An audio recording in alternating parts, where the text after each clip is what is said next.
Hello student, कैसे हैं आप सभी। आशा है आप सभी बहुत अच्छे होंगे और अपने लक्ष्य के प्रति जागरूक होंगे। ऐसी ही मेरी कामना है। मैं मंजू शर्मा एक बार अपनी क्लास में आप सभी का बहुत बहुत स्वागत करती हूं। तो प्यारे बच्चों, आज मैं आपके लिए विषय हिंदी क्लास 12 चैप्टर नंबर 1 पवन दूतिका, जो कि हरिओ द्वारा कृत है, इसके पद्यांश जो है 9, 10, 11, 12 लेकर आई हूँ। तो 9, 12 का मैं ऐसे ही अर्थ बता देती हूँ। तो देखिए यहाँ क्या कहती हैं, पवन से श्री राधिका के जाते जाते मथुरा धाम में उत्सुका हो, न्यारी शोभा वर नगर की देखना मुग्ध होना। तो वो क्या कहती हैं कि हे पवन, जब तू मार्ग में जाएगी तो मार्ग में मथुरा नगरी भी पड़ेगी और तू उसकी सुंदरता को, उसकी शोभा को देखना मत भूलना। और जब तू वहां पहुंच जाएगी तो तू होवेगी चकित लग के मेरु से मंदिरों को आवा वाले, कलश जिनके दूसरे अर्घ से है, लग में से देखकर, चकित माने आश्चर्यचकित, मेरु से यानी सुमेरु पर्वत के समान, मंदिरों यानी ऊंचे मंदिरों को। तो वो क्या कहती है कि जब तू मथुरा नगरी पहुंच जाएगी तो पहुंचकर वहां के मंदिरों के बीच जाना मत भूलना, यानी वहां के मंदिरों में जाना मत भूलना। और जब वो तू वहां पहुंचेगी तो वहां क्या देखेगी कि दूसरे सूर्य के समान आभा वाले कलशों से युक्त सुमेरु पर्वत के समान ऊंचे मंदिरों को देखेगी तो तेरे आश्चर्य का ठिकाना नहीं रहेगा। देखे पूजा समय मथुरा मंदिरों मध्य जाना, नाना वाद्यों मधुर स्वर की मुग्धता को बढ़ाना। तो अब वो क्या कहती है कि जब पूजा का समय हो, यानी पूजा के समय मंदिरों के मध्य जाना या मंदिरों में जाना, तो और वहां बज रहे नाना अनेक प्रकार के वाद्यों में से मधुर स्वर की मुग्धता को बढ़ाना, और वहां बज रहे नाना वाद्यों में से निकल रहे मधुर स्वर की मुग्धता को और भी अधिक बढ़ाने का प्रयास करना। किमाले मधुर तर के शब्दकारी फलों को, या फिर तू मंदिरों में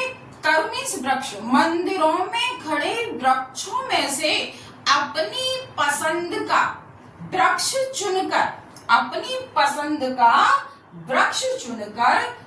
शब्दकारी फलों को चुनकर उस वृक्ष के फलों, फूलों और पत्तियों में से शब्दकारी फलों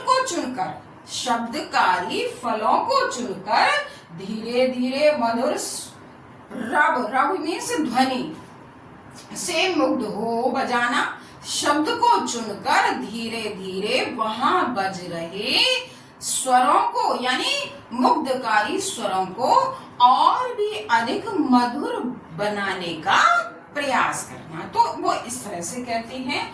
अब देखिए जो आगे की पंक्तियां हैं, तू देखेगी जलद तन को, कि तू वहां पहुंचेगी तो क्या देखेगी कि जलद मीन्स बादल, और तू मथुरा पहुंचकर मेघ वर्ण वाले श्री कृष्ण को तदकता यानी तन्मय होकर देखेगी। कैसे देखेगी? तन्मय होकर देखेगी। होंगे लौने नयन उनके ज्योति उत्कीर्णकारी, जिनके नेत्र सलोने होंगे। क्या उनके सलोने नेत्रों से प्रकाश निकल रहा होगा या निखर रहा होगा? उनके सलोने नेत्रों से प्रकाश निखर रहा होगा। मुद्रा होगी वर बदन की मूर्ति सी सौम्यता की, और उनके मुख की मुद्रा सौंदर्य प्रतिमा के जैसी आकर्षित होगी। सौंदर्य प्रतिमा यानी जिस सुंदरता की प्रतिमा के समान आकर्षित होगी। सीधे साधे वचन उनके सिक्त होंगे सुधा से, सुधा मीन्स अमृत, सिक्त माने सने हुए, लिपटे हुए, और उनके मुख से लिपटे और उनके मुख से निकले हुए वचन कैसे सुधा से सने होंगे, यानी अमृत से सने होंगे। कैसे होंगे? अमृत से सने होंगे। अब वो क्या कहती है? नीले फूले कमल दल सी गात की श्यामता हो, श्यामता है।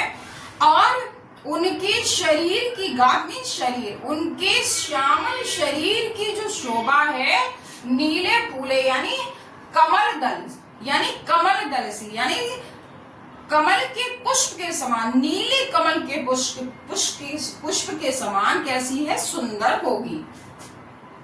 प्यारा पीला प्यारा, पीला प्यारा बसन कट में पहनते हैं भबीला। और वे कटिमा मीन्स कमर, और वे अपनी कमर में सुंदर पीला वस्त्र धारण करते हैं जो उनकी शोभा को और भी अधिक बढ़ाता है। छोटी काली अलख मुख की कांति को है बढ़ाती, और उनके बालों से निकली हुई लट, अलख मीन्स होती है लट, उनके मुख की कांति और उनके मुख की कांति यानी शोभा को और भी अधिक बढ़ाती है।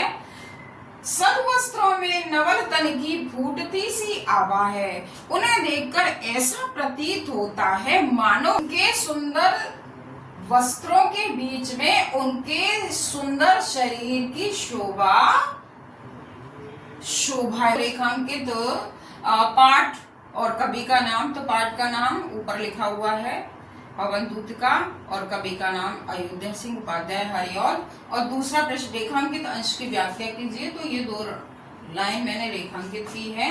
तो रेखांकित अब ये है, अभी मैंने इसका अर्थ आपको बताया था। तो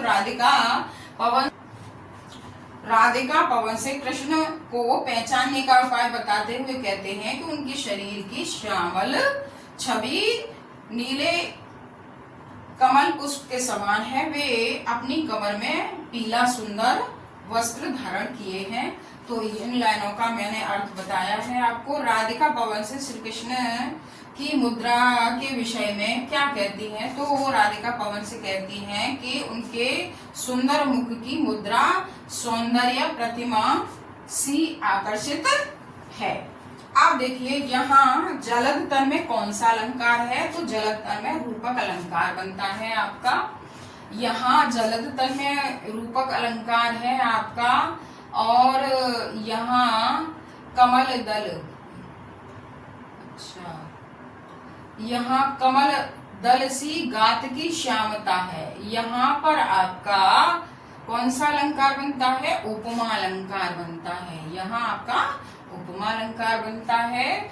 और देखिए यहाँ कटी और अलग शब्दों के अर्थ लिखिए। तो कटी मीन्स होती है कमर, और अलग बालों की लट होती है। तो इस तरह से ये अर्थ है। आशा है आपको समझ में आया होगा, आपने नोट भी कर लिया होगा। और मेरा वीडियो पसंद आया हो तो लाइक कीजिए, सब्सक्राइब कीजिए, शेयर कीजिए। धन्यवाद।